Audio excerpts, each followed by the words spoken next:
Halo semuanya, Assalamualaikum warahmatullahi wabarakatuh. Perkenalkan, nama saya Anissa Dwi Astuti. Saya dari kelas C dengan NIM 222421070. Di sini saya akan menjelaskan apa itu landasan historis pendidikan serta sejarah pendidikan dari zaman ke zaman. Silakan disimak ya. Pengertian landasan historis pendidikan. Yang dimaksud dengan landasan historis pendidikan adalah sejarah pendidikan di masa lalu yang menjadi acuan terhadap pengembangan pendidikan di masa kini. Landasan historis pendidikan merupakan landasan pendidikan yang berhubungan dengan sejarah pendidikan. Sejarah atau histori adalah keadaan masa lampau dengan segala macam kejadian atau kejadian yang didasari oleh konsep-konsep tertentu. Sejarah penuh dengan informasi-informasi yang mengandung kejadian, konsep, bentuk teori, praktek, moral, cita-cita. Dengan kata lain, tinjauan landasan sejarah atau historis pendidikan nasional Indonesia merupakan pandangan masa lalu atau pandangan retrospektif. Pandangan ini melahirkan studi-studi historis tentang proses perjalanan pendidikan nasional Indonesia yang terjadi pada periode tertentu di masa yang lampau. Berikut ini adalah uraian dan rincian perjalanan sejarah pendidikan Indonesia. Bisa teman-teman lihat ya bahwa di sini sejarah pendidikan Indonesia itu sudah ada pada zaman purba, zaman kerajaan Hindu-Buddha, zaman kerajaan Islam, zaman Portugis Spanyol, zaman kolonial Belanda, zaman pergerakan nasional, dan zaman pendudukan Jepang. Latar belakang di zaman purba memiliki karakteristik kebudayaan yang tergolong maritim dan hidup bergotong royong.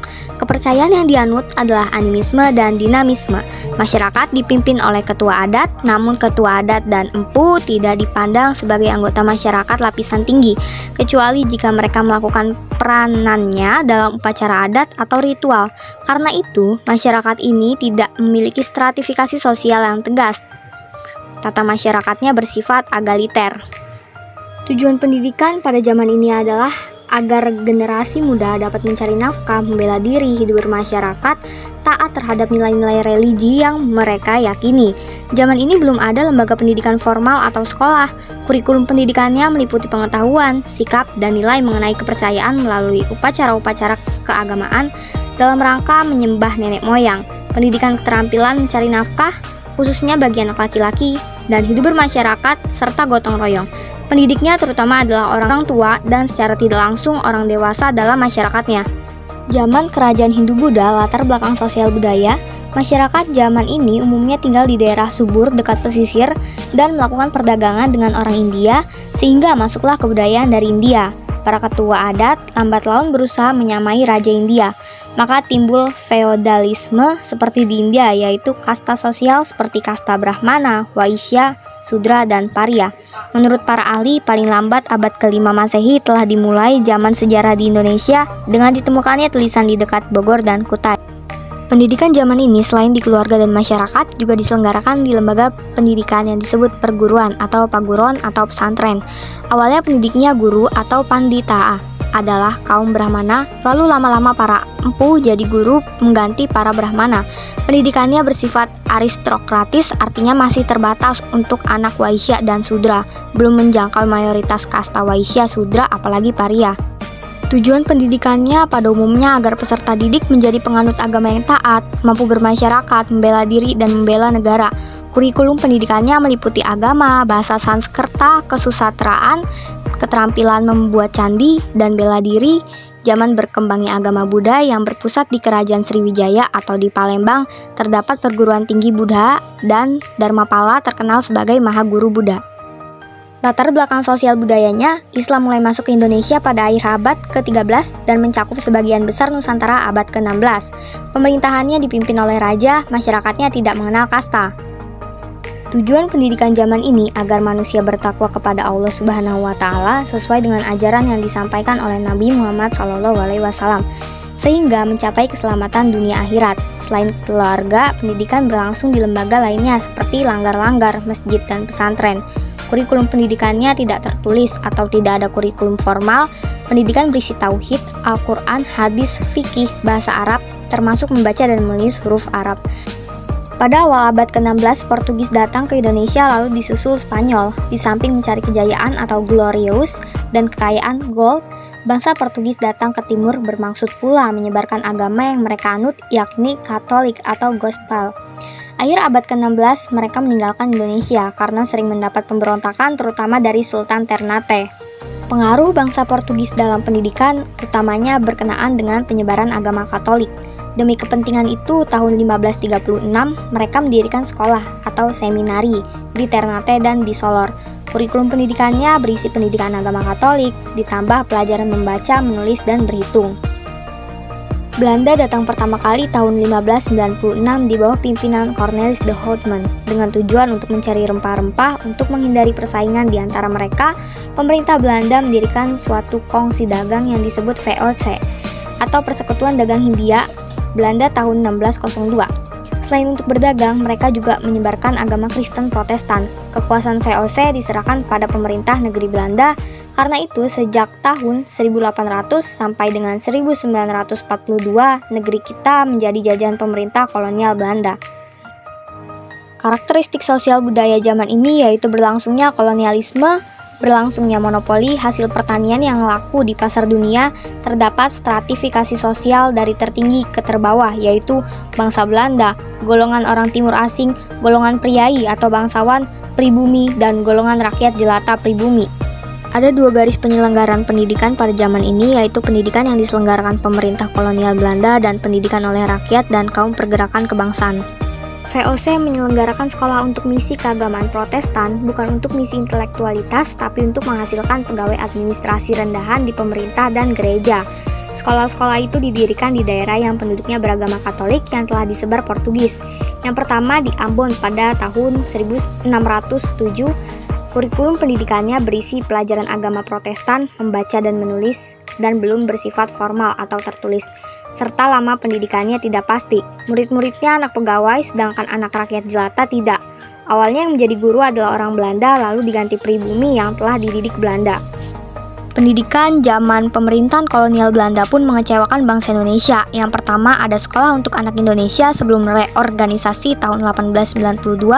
Lalu yang kedua ada sekolah kelas 1, yang ketiga ada sekolah kelas 2, yang keempat ada sekolah desa atau folk school, yang kelima ada Europees Liger School atau ELS, yang keenam ada Hollands China School atau HCS, yang ketujuh ada Hollands Inland School atau HIS, yang kedelapan ada Meer Witgebreit Leger Onderwijs atau MULO, yang kesembilan ada Algemeen Middelbare School atau AMS, yang ke-10 ada Hoger Burger School atau HBS. Bagi bangsa Indonesia, kondisi yang sangat merugikan akibat penjajahan menimbulkan rasa senasib sepenanggungan, sehingga muncul rasa nasionalisme. Kebesaran masa lampau semasa Kerajaan Sriwijaya, Majapahit, dan sebagainya juga memperkuat harga diri kita sebagai bangsa yang berdaulat dan merdeka. Bahasa Melayu sebagai bahasa kesatuan semakin menyadarkan bahwa Indonesia itu satu bangsa.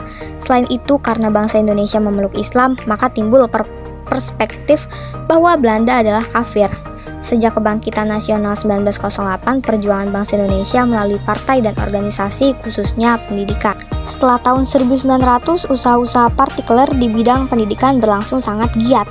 Sekolah itu mulai bercorak dua, yaitu sekolah-sekolah yang sesuai haluan politik seperti yang diselenggarakan oleh Ki Hajar Dewantara, yang disebut Taman Siswa, dan sebagainya. Yang kedua ada sekolah-sekolah yang sesuai tuntutan agama Islam seperti Muhammadiyah dan sebagainya. Praktek pendidikan masa pergerakan nasional. Pertama ada Budi Utomo tahun 1908. Budi Utomo dengan kongresnya yang pertama 3-4 Oktober tahun 1908 menegaskan bahwa tujuan perkumpulan itu adalah untuk kemajuan yang selaras untuk negeri dan bangsa Indonesia, terutama dengan memajukan pengajaran, pertanian, peternakan, dagang, teknik industri, dan kebudayaan. Yang kedua ada Muhammadiyah pada tanggal 18 November tahun 1912 oleh Ki Haji Ahmad Dahlan mendirikan Muhammadiyah di Yogyakarta. Muhammadiyah dengan berbagai sekolahnya didirikan dalam rangka memberi pendidikan bangsa Indonesia untuk mengatasi kristenisasi dan mewujudkan masyarakat Islam yang melaksanakan Al-Quran dan Al-Hadis. Yang ketiga ada Perkumpulan Putri Mardika. Perkumpulan Putri Mardika didirikan tahun 1912 bertujuan untuk pengajaran anak-anak perempuan. Lalu ada Trikoro Darmo tahun 1915 didirikan, dan selanjutnya berdiri berbagai perkumpulan pemuda dan pelajar di berbagai tempat hingga terwujud Sumpah Pemuda tahun 1928. Perguruan Taman Siswa awalnya Ki Hajar bersama rekannya berjuang di jalur politik praktis. praktis, lalu mulai tahun 1921 perjuangannya fokus pada pendidikan. Tanggal 3 Juli 1922 di Yogyakarta beliau mendirikan National Underwich Institute Taman Siswa. Lalu ada Kesatrian Institut. Kesatrian Institut didirikan di Bandung oleh Ernest Francois Eugene Dawes Dekker. Ia memimpin lembaga ini sejak 1922 sampai 1940. Selanjutnya ada Nahdlatul Ulama yang didirikan di Surabaya tanggal 31 Januari tahun 1926 oleh Ki Hajar Hasyim Asy'ari sejak 1899. Beliau telah membuka pesantren Tebu Ireng di Jombang. Yang terakhir ada INS Kayu Tanam atau Indonesisch Nederlands School, didirikan oleh Muhammad Syafi'i tanggal 31 Oktober tahun 1926 di Kayu Tanam, Sumatera Barat. Latar belakang sosial budayanya, kekuasaan Belanda berakhir pada 8 Maret tahun 1942 saat menyerah pada militer kerajaan Jepang. Selanjutnya Indonesia di bawah kekuasaan Jepang selama hampir 3,5 tahun. Jepang menyerbu Indonesia karena kekayaan negeri ini dan sesuai dengan cita-cita ekspansinya. Implikasinya, kekuasaan Jepang terhadap pendidikan di Indonesia yaitu tujuan dan isi pendidikan diarahkan demi kepentingan Perang Asia Timur Raya. Lalu ada hilangnya sistem dualisme dalam pendidikan. Yang terakhir, sistem pendidikan menjadi lebih merakyat. Sekian pembahasan yang dapat saya sampaikan, kurang dan lebihnya mohon maaf. Wabillahi taufiq walhidayah. Wassalamualaikum warahmatullahi wabarakatuh. Jangan lupa di like, comment, and subscribe. Bye-bye.